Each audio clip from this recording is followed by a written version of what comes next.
అమ్మా, గతంలో మన ఊర్లో ఏదో నీలమణి ఉండేదంట, నిజమా? మన పూర్వీకులు ప్రతి సంవత్సరం శివరాత్రికి నీలమణితో శివుడికి పూజ చేసేవారు. 100 సంవత్సరాల క్రితం బ్రిటిష్ వారు మన ఊరి పాత శివాలయంలో నీలమణి దొంగిలించి తీసుకెళ్లే ప్రయత్నంలో సముద్రంలో పడవ మునిగి చనిపోయారు. ఆ నీలమణి కూడా సముద్రంలో మునిగిపోయింది. దాంతో కొన్ని తరాలుగా వస్తున్న సంప్రదాయం ఆగిపోయింది. నువ్వు దిగులు పడకమ్మా, నేను పాతాళ లోకానికైనా వెళ్లి ఆ మణిని తెస్తాను.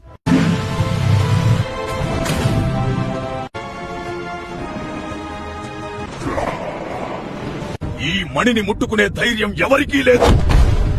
ఈ నీటి సామ్రాజ్యంలో నేనే రాజుని.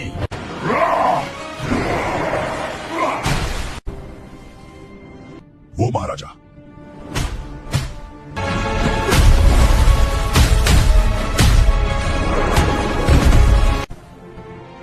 చూడు మహారాజా, నేను నీలమణిని తీసుకెళ్లి ఆ పరమేశ్వరుడికి ఎన్నో సంవత్సరాలుగా ఆగిపోయిన పూజలు మళ్లీ ప్రారంభించాలి.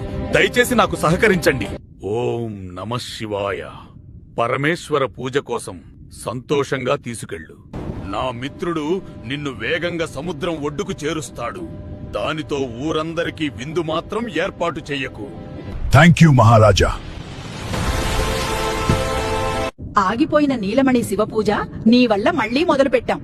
ఇక నుండి నీలమణి సంరక్షణ బాధ్యత కూడా నీదే. ఓం నమః శివాయ.